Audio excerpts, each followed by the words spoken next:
Bismillahirrahmanirrahim. Assalamualaikum warahmatullahi wabarakatuh.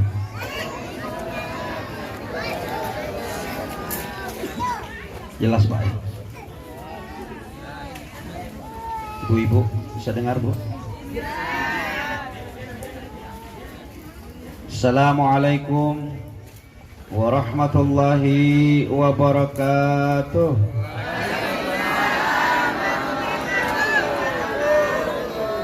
Innal hamdalillahi nahmaduhu wa nasta'inuhu wa nastaghfiruh wa na'udzu billahi min shururi anfusina wa min sayyiati a'malina may yahdihillahu fala mudilla lahu wa may yudlilhu fala hadiya lahu. Asyhadu an la ilaha illallah wahdahu la syarika lahu wa asyhadu anna Muhammadan abduhu wa rasuluh la nabiyya ba'd. Allahumma salli ala Muhammadin wa ala alihi wa sahbihi wa mawala amma ba'd. Qala Allah ta'ala fi kitabil karim, a'udzu billahi minasy syaithanir rajim. Ya ayyuhallazina amanu taqullaha haqqa tuqatih wa la tamutunna illa wa antum muslimun. Yang saya hormati seluruh pimpinan PT SKJ, khususnya manajer Permata Estate Bapak Saman beserta seluruh anggotanya, Bapak Ibu, seluruh karyawan yang bergabung pada peringatan Maulid Nabi besar Muhammad sallallahu alaihi wasallam pada kesempatan ini. Hadirin kaum muslimin dan muslimat yang insya Allah sama-sama dirahmati Allah subhanahu wa ta'ala.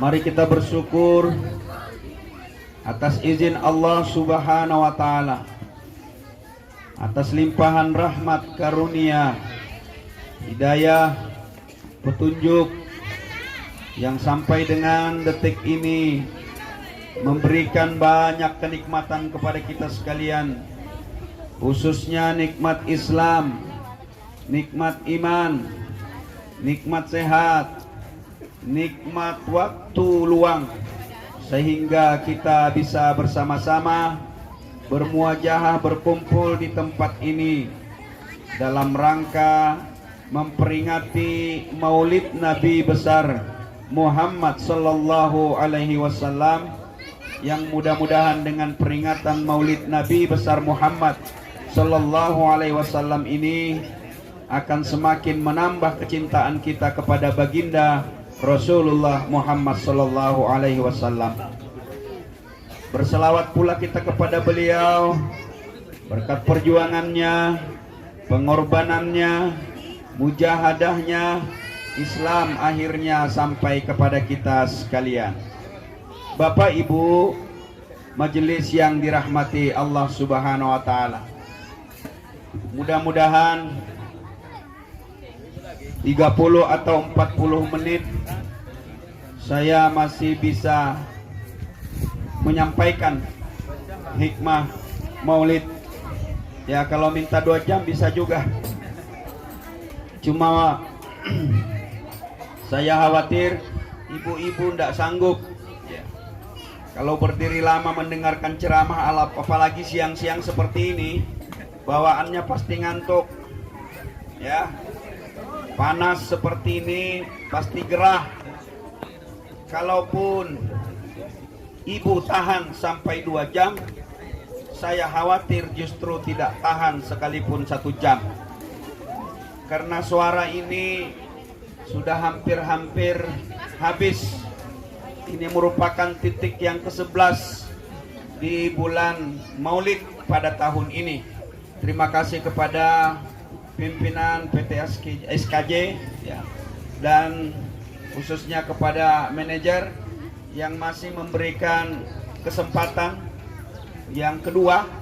Di tahun kemarin kita juga datang ke sini, dan sekali lagi terima kasih memberikan waktu dan kesempatan untuk kita bisa bersilaturahmi pada kesempatan siang ini. Bapak Ibu hadirin majelis yang dirahmati Allah Subhanahu wa taala.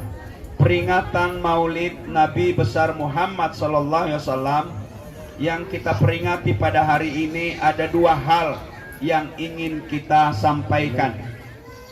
Pertama, dengan memperingati Maulid Nabi besar Muhammad sallallahu alaihi wasallam, kita ingin kenal sosok pribadinya Rasulullah Muhammad sallallahu alaihi wasallam. Kemudian yang kedua, kita kepengen tahu juga ajaran yang dibawa oleh Rasulullah Muhammad sallallahu alaihi wasallam.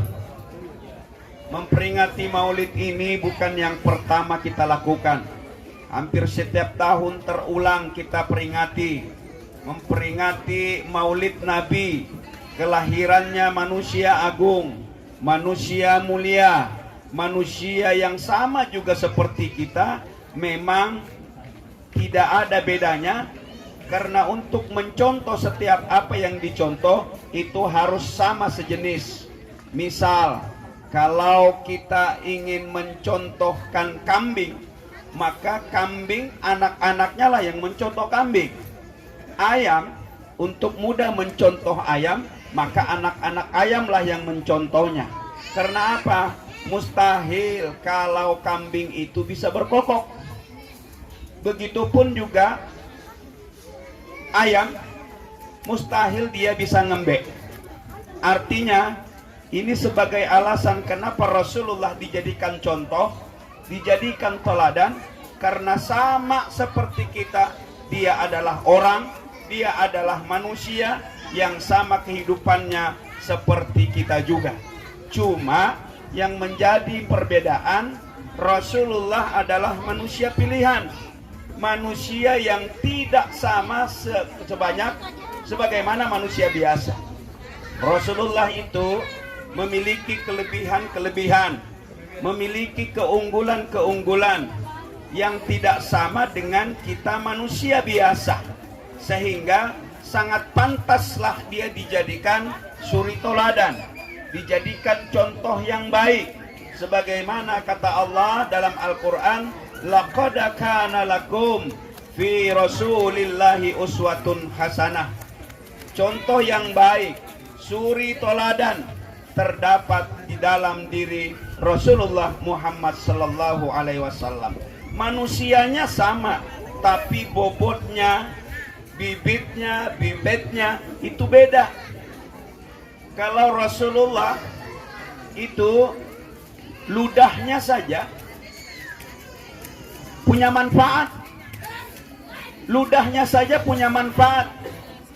Suatu ketika Rasulullah ingin hijrah,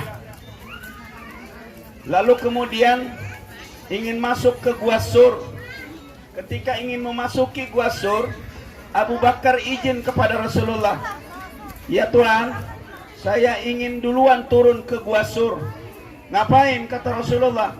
"Saya ingin melihat kalau di Gua Sur sebelum kita masuk ada binatang yang bisa membahayakan kita. Sebelum Rasulullah masuk bersama saya dulu ingin tengok, saya ingin lihati dulu Gua Sur." Turunlah Abu Bakar, lalu kemudian dia masuk ke Gua Sur. Ternyata benar, begitu dia masuk ke Gua Sur, Abu Bakar itu tersengat kalajengking, ibu-ibu. Tahu kalajengking, Bu? Bu? Bapak-bapak pasti sangat tahu kalajengking. Kalau dia sudah menggigit, menyengat di mana, Bu? Pak?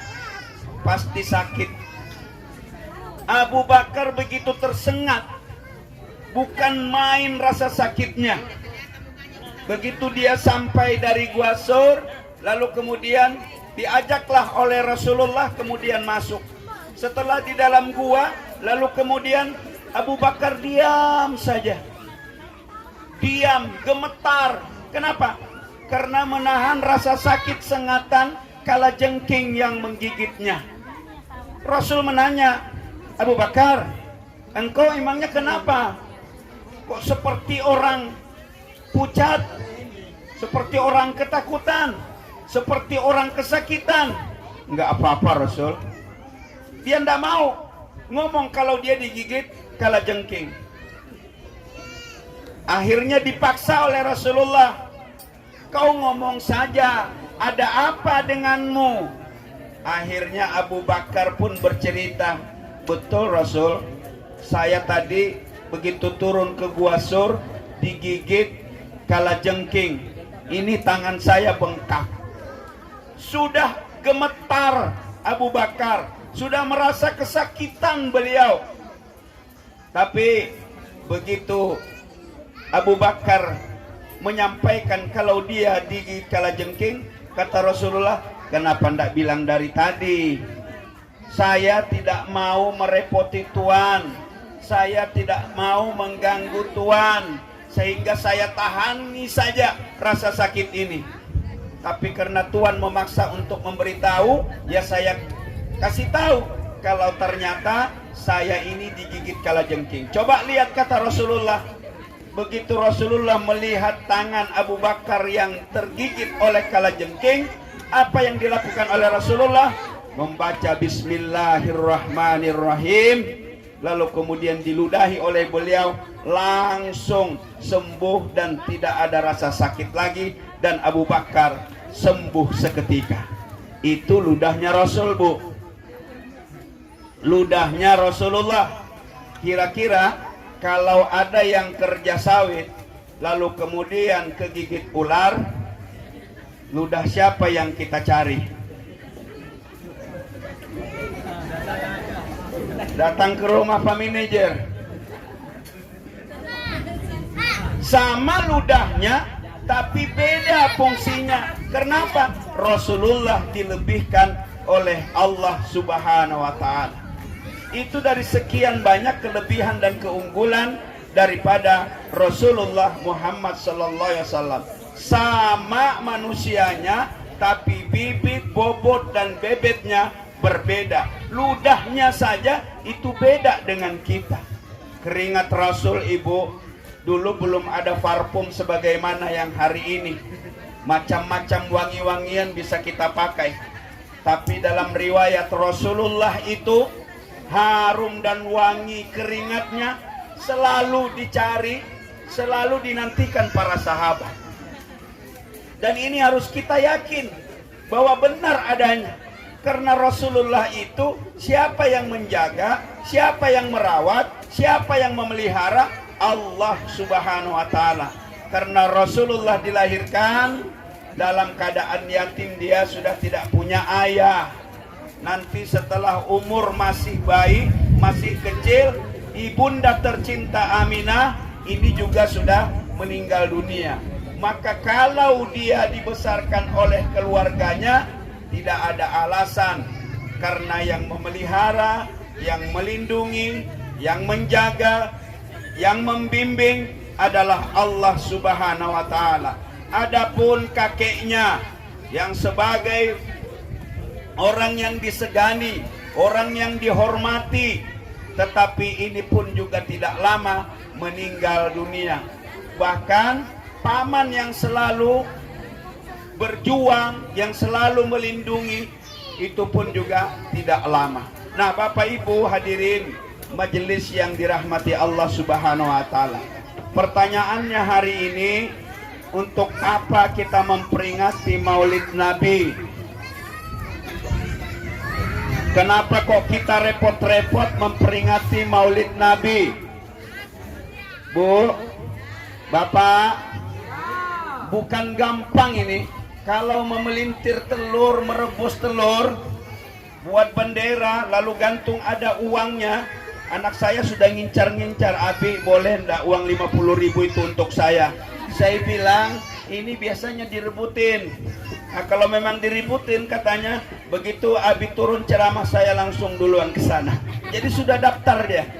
Artinya Bapak Ibu, saya ingin menegaskan, kumpul-kumpul seperti ini, buat telur, buat bendera, ada uangnya, butuh perjuangan, butuh pengorbanan, butuh keikhlasan, butuh kerelaan. tidak hanya sekedar jadi begitu saja. Iya enggak, Bu? Ibu-ibu yang merebus telur ini, yang tadi malam mungkin berjam-jam merebus telur, saya khawatir enggak peduli dengan telur suaminya. Benar, Bu? Nah, itu salah itu. Jangan seperti itu, ibu-ibu, ya. Bapak Ibu hadirin majelis yang dirahmati Allah Subhanahu wa taala. Jadi kita memperingati Maulid Nabi besar Muhammad sallallahu alaihi wasallam pada hari ini adalah untuk mengambil hikmah, mengambil kebaikan, mengambil pelajaran, mengambil ibrah. Maka itu yang akan saya coba jelaskan dalam kesempatan singkat ini. Yang pertama, ibu-ibu, bahwa Rasulullah Muhammad sallallahu alaihi wasallam itu sangat cinta dengan kita umatnya. Cintanya itu bahkan melebihi cintanya terhadap dirinya sendiri. Kita lihat satu persatu betapa Rasulullah itu cinta kepada kita umatnya. Nanti ibu-ibu, kalau kita ini sudah meninggal dunia, dikumpulkan oleh Allah di padang mahsyar. Dikumpulkan kita semua dari pertama orang yang dihidupkan sampai nanti yang terakhir meninggal dunia. Setelah kita kiamat lalu kemudian dibangkitkan, dikumpulkanlah kita namanya di padang mahsyar. Di padang mahsyar itu ibu-ibu pasti tidak sama seperti kita kumpul-kumpul ini. Jumlahnya banyak, entah berapa ratus juta, entah berapa miliar, entah berapa triliun nanti jumlah umat manusia di seluruh permukaan alam semesta ini. Itu dikumpulkan. Kalau hari ini kita masih bisa kipas-kipas, hari ini masih kita bisa pakai kipas angin, tapi nanti di yaumul mahsyar itu dalam keadaan takut, dalam keadaan khawatir, dalam keadaan cemas, dalam keadaan gundah gulana, menunggu dan menanti pengadilan Allah Subhanahu wa taala. Maka padang mahsyar yang kita lewati nanti tidak ada orang suami kenal istri, istri kenal suami, anak kenal orang tua kenal anak. Tidak. Betapa sedihnya kita, walaupun kita suami istri, anak dan orang tua ada di tempat yang sama, tapi tidak bisa memberikan pertolongan apapun. Kenapa? Karena mengurus dirinya masing-masing. Sampai-sampai keluarga, bapak, ibu, istri, anak tidak saling membantu satu sama lain.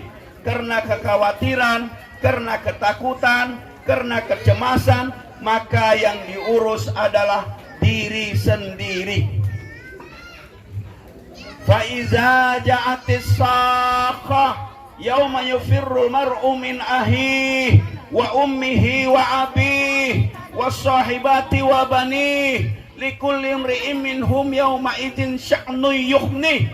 Gambaran padang mahsyar nanti orang tidak kenal bapak dan ibu, orang tua dan anak, anak dan orang tua, tapi mengurus dirinya masing-masing. Maka ada sekelompok orang ketika di padang mahsyar penuh dengan kedahsyatan, penuh dengan kegelisahan, penuh dengan rasa takut dan kecemasan itu, kepengen minta pertolongan kepada Allah Subhanahu wa taala. Lalu kemudian sekelompok orang ini minta dia kepada Nabi Adam alaihissalam, mohon pertolongan. Apa yang mereka sampaikan kepada Nabi Adam? Ya Nabi Adam alaihissalam, mohonkan kami kepada Rabbmu, kepada Tuhanmu, agar kami diringankan di padang mahsyar ini. Tapi apa kata Nabi Adam? Maaf kalau aku tidak bisa memberikan pertolongan kepada kalian. Aku memang manusia pertama yang diciptakan oleh Allah. Aku memang manusia yang dibuat langsung dari tangan Allah. Tapi aku juga punya banyak kesalahan. Aku juga punya banyak dosa. Bahkan aku, kata Nabi Adam, sudah ditempatkan di surganya Allah Subhanahu wa taala, tapi justru aku melakukan pelanggaran dan dosa sehingga aku terusir dari surga. Maka tidak ada peluang Malu aku dengan Robku untuk memintakan pertolongan kepada kalian. Artinya Bapak Ibu, Nabi Adam, manusia pertama, adalah orang tua kita, bapak kita. Itu begitu diminta pertolongan untuk dia menyampaikan permohonan agar diringankan di padang mahsyar, Nabi Adam angkat tangan. Dia mengatakan, aku tidak ada punya peluang, aku tidak mungkin bisa meloloskan atau memohonkan pertolongan atas keringanan dan kenyamanan kalian di padang mahsyar ini. Aku juga punya kesalahan sehingga menyebabkan aku malu untuk minta dengan Robku. Setelah mereka kepada Nabi Adam, lalu mereka bertemu dengan Nabi Nuh. Mintanya apa, Bu? Sama juga. Mereka minta kepada Nabi Nuh, ya Nabi Nuh alaihissalam, mohonkan kami kepada Rabb-Mu agar kami diberikan keringanan di padang mahsyar ini. Lagi-lagi Nabi Nuh mengatakan, aku tidak ada peluang, aku tidak ada tempat untuk memohonkan pertolongan atas kalian. Karena apa, kata Nabi Nuh? Memang aku Nabi yang pertama kali diutus oleh Allah. Tapi tahukah kalian, aku yang diberikan umur panjang oleh Allah, berdakwah sudah, menyampaikan kalimat la ilaha illallah. Tahukah kalian, hanya sedikit saja yang mau mengikut agama yang aku sampaikan. Aku berumur 950 tahun, kata Nabi Nuh, tapi sedikit saja yang mau mengikut dakwahku. Jangankan orang, anakku satu itu durhaka kepadaku. Istriku pun juga membangkang apa yang aku sampaikan kepada mereka. Itu yang menyebabkan Nabi Nuh malu untuk minta kepada Tuhannya. Anak satu, Bu. Anaknya satu. Nabi Nuh malu minta kepada Allah. Anaknya itu satu durhaka, tidak mengikuti apa yang didakwahkan oleh Nabi Nuh.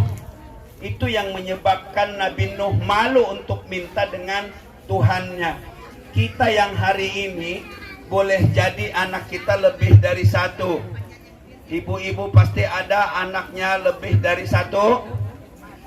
Bu, Bapak, ada yang anaknya satu, ada yang anaknya dua, ada anaknya tiga, ada anaknya empat, ada anaknya lima. Ada, Bu? Ada anaknya enam.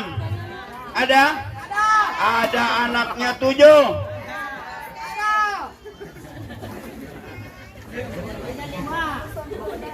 Gas juga itu 7 berarti. Sama berarti kalau 7, Pak. Saya kebetulan diberikan karunia anak 7. Ini saya bawa istri pertama, kemudian anak pertama, istri pertama. Yang memang pertama, istri pertama. Cuma satu. Anak pertama saya bawa, anak yang kelima saya bawa, anak yang keenam dan ketujuh saya bawa. Masih ada 3 yang tinggal. Ya. Yang ingin saya sampaikan, Nabi Nuh anaknya satu durhaka kepada Allah. Subuhnya kesiangan, maghribnya terlambat, isanya ketiduran. Itu anak-anak kita yang tidak biasa sujud dan ruku, yang tidak mau tahu dengan ajaran Islam. Itulah yang dicontohkan oleh anaknya Nuh. Tidak mau mengikuti apa yang disampaikan oleh ayahnya. Maka kita yang punya tanggung jawab, kita yang punya anak, ini punya beban dan tanggung jawab atas amanah yang diberikan oleh Allah kepada kita. Maka jaga dan bimbing anak-anak kita, jangan sampai anak kita menjadi durhaka kepada Allah Subhanahu wa Ta'ala. Setelah mereka bertemu dengan Nabi Nuh, lalu kemudian Nuh menjawab tidak bisa untuk memberikan pertolongan, memintakan pertolongan kepada Allah. Lalu kemudian mereka disuruh menemui Nabi Ibrahim.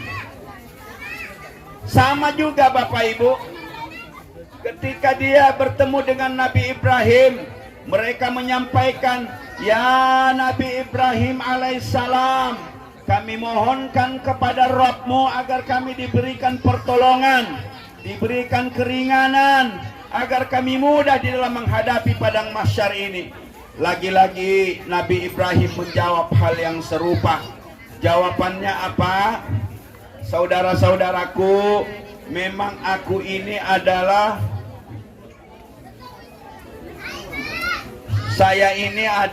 nabi yang paling penyabar, diberikan gelar ulul azmi, tetapi bukan tempatku untuk memintakan pertolongan kepada Allah Subhanahu wa taala. Karena apa, kata Nabi Ibrahim? Karena saya selama hidup saya berbohong 3 kali, Bapak Ibu. Nabi Ibrahim itu malu dengan Tuhannya karena selama hidupnya bohong 3 kali. Pak, Nabi Ibrahim malu minta dengan Tuhannya, bohong selama hidupnya 3 kali. Kita bohong berapa kali, Bu?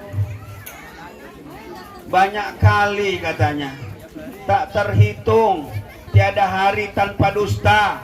Kalau ndak dusta pusing kepala, kalau ndak bohong pegal kepala. Ini Nabi Ibrahim mengajarkan kepada kita selama hidupnya dia berbohong 3 kali. Malu dia dengan Tuhannya untuk minta pertolongan. Itu pun bohong yang dibolehkan dalam Islam, dilakukan oleh Nabi Ibrahim pada masa Raja Namrud. Apa yang dilakukan oleh Nabi Ibrahim? Pada waktu itu dia menghancurkan berhala-berhala yang disembah oleh kaumnya pada waktu itu. Dia hancurkan berhala-berhala yang kecil, lalu kemudian yang besar tidak dihancurkan. Nanti setelah ketahuan kalau Nabi Ibrahim yang menghancurkan, Nabi Ibrahim itu menggantungkan kampak yang dia pakai menghancurkan berhala-berhala kecil, digantungkan di berhala yang paling besar. Begitu dia disidang, ditanya oleh Raja Namrud, siapa yang menghancurkan Tuhan-Tuhan kami ini? Nabi Ibrahim bilang, bukan saya, yang menghancurkan itu Tuhan yang paling besar. Maka kata Raja Namrud, apa bisa dia menghancurkan?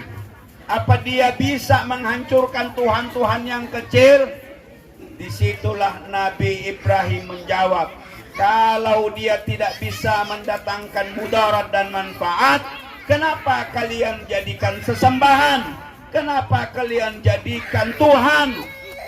Disitulah Nabi Ibrahim diputuskan untuk dihukum, yaitu dibakar hidup-hidup.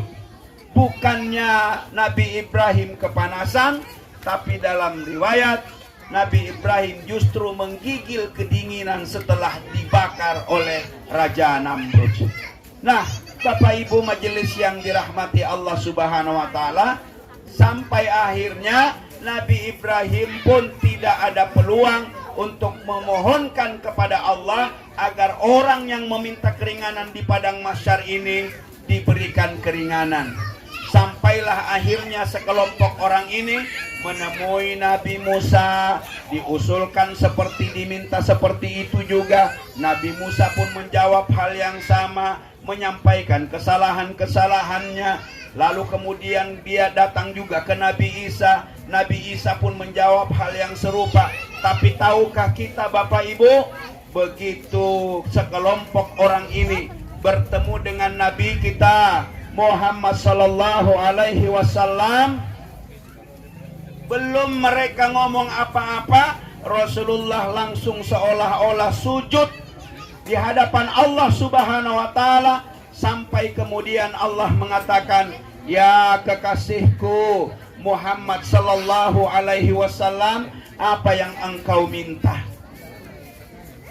Coba perhatikan Bapak Ibu, Nabi Adam, Nabi Nuh, Nabi Ibrahim, Nabi Musa, Nabi Isa, begitu semuanya didatangi oleh sekelompok orang untuk memohonkan kepada Allah, semuanya tidak bisa meminta dan memohon kepada Allah. Tapi begitu giliran kepada Nabi kita, bukan Rasulullah yang minta, tapi Allah yang menawarkan, apa yang engkau minta kekasihku Muhammad sallallahu alaihi wasallam. Maka di saat seperti itulah Nabi kita Muhammad sallallahu alaihi wasallam memohon dan meminta kepada Allah untuk memberikan pertolongan, memberikan syafaat kepada siapa yang akan ditolong oleh Rasulullah Muhammad sallallahu alaihi wasallam. Itulah bentuk kecintaan Rasulullah kepada kita. Dia tidak pernah tahu dengan kita, dia tidak pernah kenal dengan kita, tapi betapa cintanya Rasulullah. Dia mintakan kepada Allah, aku ingin umatku mendapatkan syafaatku, mendapatkan pertolonganku. Itulah yang kita nantikan, syafaatnya Rasulullah Muhammad sallallahu alaihi wasallam. Pengen dapat syafaat, Bu? Bapak kepengen dapat syafaat? Karena cinta Rasulullah kepada kita sangat luar biasa, sehingga belum dia minta kepada Allah, Allah sudah menawarkan apa yang engkau minta. Itulah kelebihan dan keunggulan Nabi kita, Nabi Muhammad sallallahu alaihi wasallam. Maka orang-orang terdahulu, Nabi dan Rasul, umat-umat sebelum Nabi kita, iri dengan kehidupan kita umatnya Muhammad. Kenapa? Nanti yang dihisab, yang diperhitungkan, yang akan dimasukkan ke dalam surganya Allah terlebih dahulu adalah umatnya Muhammad sallallahu alaihi wasallam, baru umat-umat yang lain. Padahal mereka adalah umat yang terdahulu, tapi umat manusia, umat Rasulullah yang didahulukan. Karena apa? Karena kenabian Muhammad sallallahu alaihi wasallam yang diberikan kelebihan dan keunggulan oleh Allah Subhanahu wa taala. Bapak Ibu hadirin majelis yang dirahmati Allah Subhanahu wa taala. Begitulah contoh daripada cintanya Rasulullah kepada kita. Kalau sudah kita tahu cintanya Rasulullah kepada kita seperti itu, maka yang harus kita lakukan, balas cinta Rasulullah itu dengan cinta pula. Karena cinta harus dibalas cinta, sayang harus dibalas sayang. Kalau boleh benci pun dibalas cinta. Rasulullah mengajarkan seperti itu.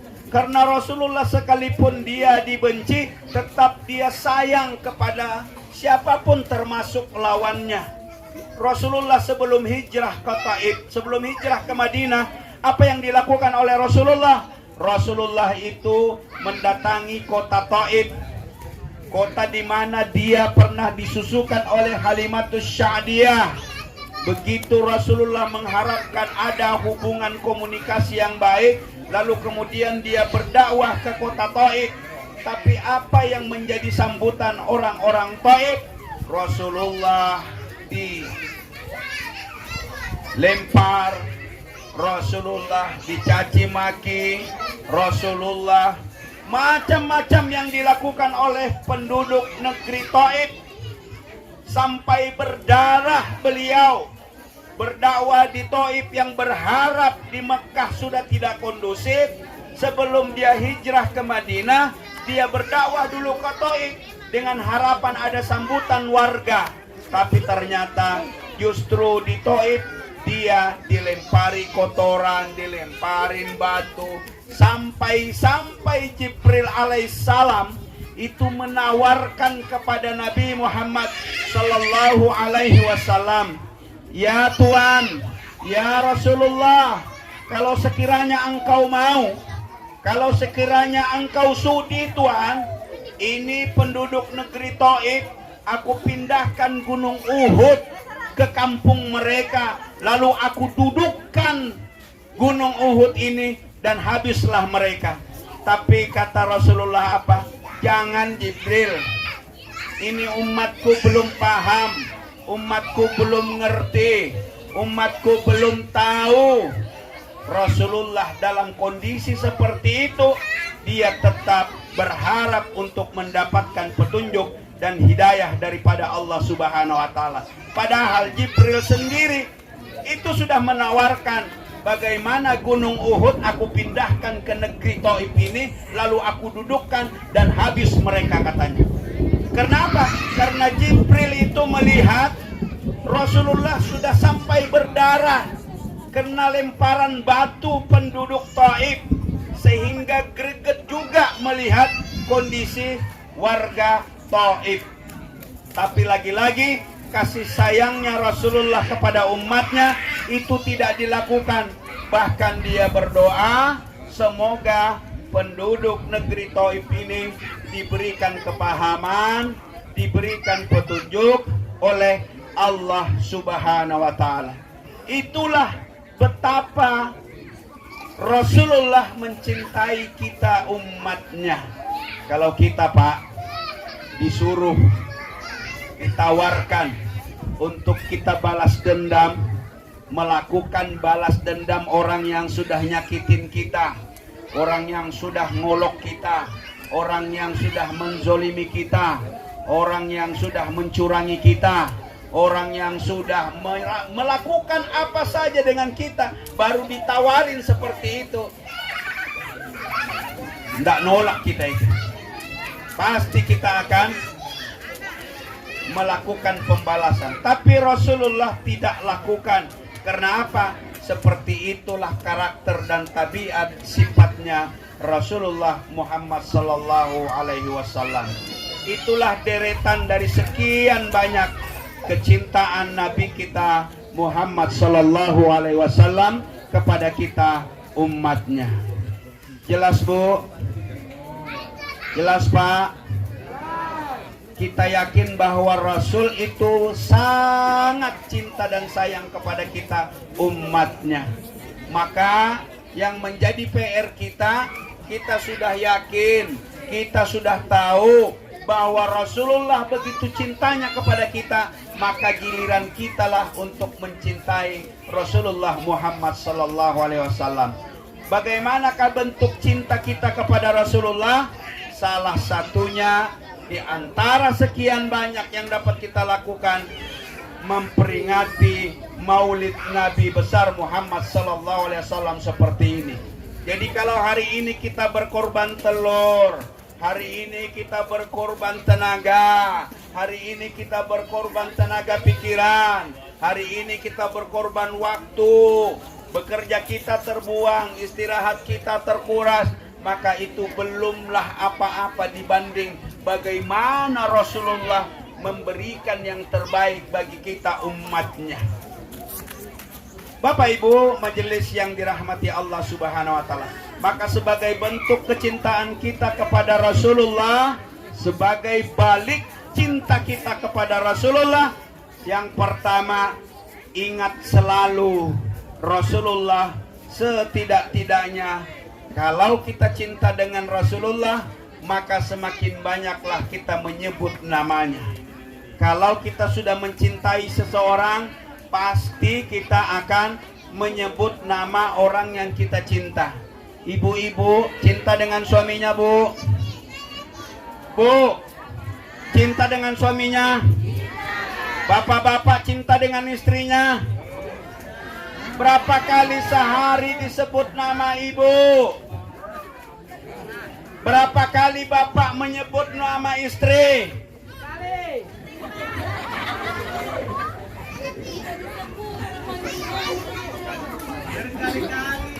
Ada yang lupa lah. Lupa namanya. Nah, itu pengalaman itu. Ya. Jadi setiap yang kita cinta, semakin kita sayang, semakin kita cinta itu, maka otomatis semakin banyak kita ingat, banyak kita sebut. Apakah ucapan verbal atau ucapan lewat lisan kita, tapi setidak-tidaknya di dalam pikiran kita, dalam hayalan kita, dalam benak kita, dalam gerak-gerik kita, itu yang kita ingat adalah orang yang kita cintai.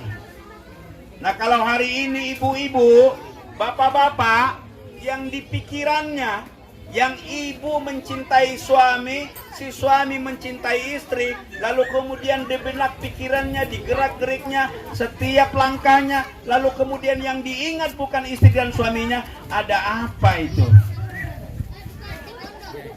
Karena begitu kita mengasihi, maka yang selalu kita ingat, siapa yang kita cintai, siapa yang kita sayangi. Ibu-ibu majelis yang dirahmati Allah Subhanahu wa taala, ada tisu Mas?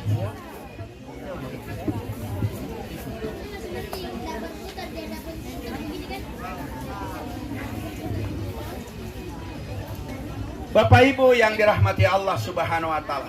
Jadi cinta kita kepada Rasulullah harus kita balas dengan cinta. Sekurang-kurangnya kita selalu menyebut dan mengingatnya sebagai bentuk kecintaan kita kepada Nabiullah Muhammad SAW. Berselawatlah kita kepada junjungan kita Nabiullah Muhammad SAW. Tadi sudah dibacakan cerita, kisah, riwayat bagaimana sanjungan, kemuliaan, keagungan yang dimiliki oleh Nabiullah Muhammad SAW. Kita dianjurkan bentuk cinta kita dengan lisan kita, sekurang-kurangnya mengucapkan salawat kepada beliau. Allahumma salli ala Sayyidina Muhammad wa ala ali Sayyidina Muhammad. Inilah sebagai bentuk kecintaan kita kepada Rasulullah. Semakin banyak kita berselawat kepada Rasulullah, maka semakin banyak pula kembalinya kepada kita. Kata Rasulullah, siapa yang berselawat 1 kali akan diberikan 10 kali kebaikan, 10 kali dihapuskan kesalahan, 10 kali diangkat derajat dan harkat martabatnya. Ini baru 1 kali. Kalau setiap hari kita berulang-ulang mengucapkan salawat dan salam, sekurang-kurangnya Allahumma salli ala Sayyidina Muhammad wa ala ali Sayyidina Muhammad, maka di situ jaminan Allah dan Rasul itu kembali kepada kita yang berselawat kepada Rasul. 1 kali dibalas 10 kebaikan, digugurkan dan dihapuskan 10 kesalahan, diangkat 10 derajat kita. Nah, apatah lagi kita bisa berselawat dalam 5 kali sehari semalam melalui sujud dan rukuk kita. Allahumma salli ala Sayyidina Muhammad kama shallaita ala Sayyidina Ibrahim wa ala Sayyidina Ibrahim wa barik ala Sayyidina Muhammad wa ala Sayyidina Muhammad kama barakta ala Sayyidina Ibrahim wa ala Sayyidina Ibrahim innaka Hamidum Majid. Itu akan lebih banyak diberikan balasan oleh Allah dan Rasulnya karena kita sudah berselawat kepada beliau. Karena kata Jibril berdoa, celaka orang yang ketika disebut namamu Rasulullah, lalu kemudian mereka tidak berselawat kepada engkau. Jadi kategori orang yang celaka kata Jibril adalah ketika disebut nama Nabi Muhammad SAW, lalu mereka enggan untuk berselawat. Berselawat itu ucapan dan doa kita kepada Rasulullah yang akan berpaling pula keselamatan dan kesejahteraannya kepada siapa yang mengucapkannya. Bapak Ibu hadirin majelis yang dirahmati Allah Subhanahu wa taala. Yang terakhir, masih siap Bu? Masih sanggup? Cinta kita kepada Rasulullah harus banyak-banyak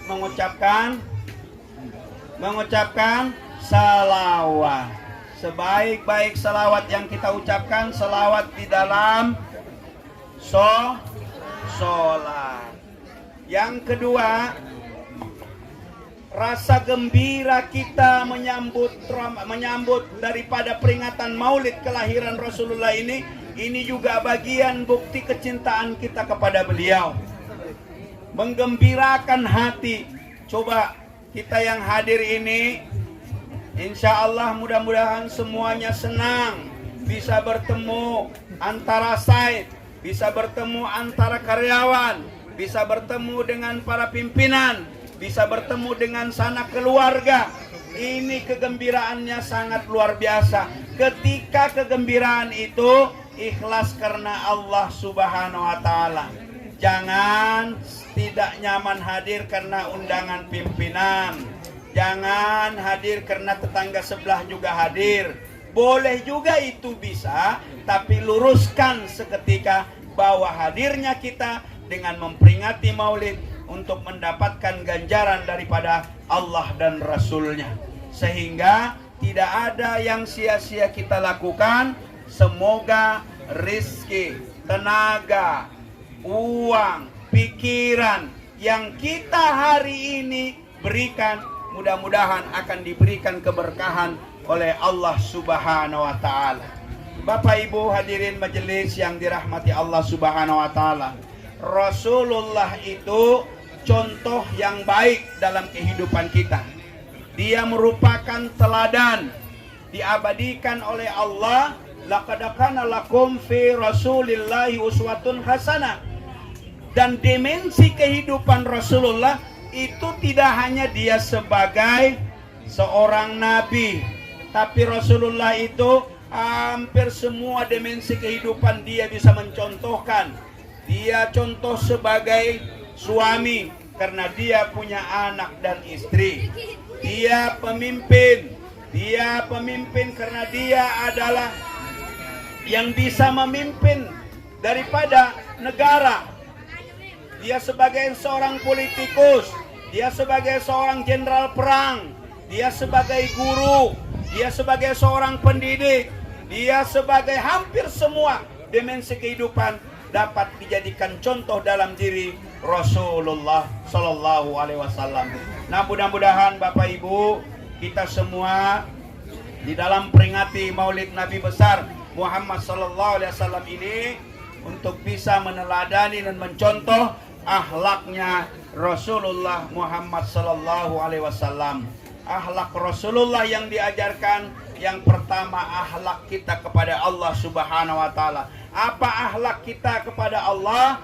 Ikuti dan apa yang menjadi ketentuan dan ketetapan Allah, itulah akhlaknya kita sebagai seorang muslim yang mukmin kepada Allah Subhanahu wa Ta'ala. Lalu akhlak kepada beliau, akhlak kita kepada Rasulullah, itulah kita mencintai, mengikuti ketentuan-ketentuan yang sudah disyariatkan oleh Allah dan Rasulnya. Lalu kemudian ibadahnya, sifatnya, bagaimana Rasulullah mengajarkan tentang kejujuran.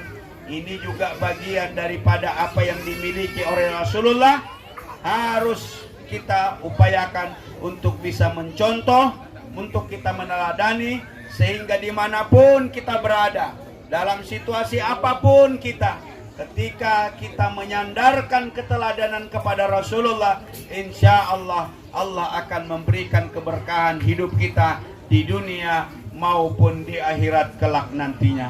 Mudah-mudahan taujih singkat yang saya sampaikan dalam kesempatan ini, ingin saya berpanjang lebar, tapi benar-benar suara semakin mencekam. Hampir tidak bisa lagi saya bersuara. Mudah-mudahan sedikit apa yang sampaikan ini memberikan tambahan wawasan kepada Bapak Ibu dan seluruh keluarga dan seluruh site karyawan yang ada. Mari manfaatkan momen daripada maulid ini untuk meneladani kehidupan Rasulullah, baik akhlaknya, ibadahnya, akidahnya, pergaulan kesehariannya, kejujurannya. Mudah-mudahan dengan kita meneladani kehidupan Rasulullah, hidup kita dibahagiakan di dunia, dibahagiakan pula di akhirat, dan nanti mudah-mudahan Allah akan memberikan di mana Rasulullah mendapatkan syafaat untuk kepada kita, diberikanlah syafaat itu kepada kita yang mengaku umatnya Muhammad Sallallahu Alaihi Wasallam. Ya, demikian Bapak Ibu apa yang dapat saya sampaikan. Sekali lagi mohon maaf jika ada kekurangan, adalah datang dari diri pribadi saya. Kalau benar adanya itulah dari Allah Subhanahu wa Ta'ala. Wabillahi taufiq wal hidayah. Assalamualaikum warahmatullahi wabarakatuh.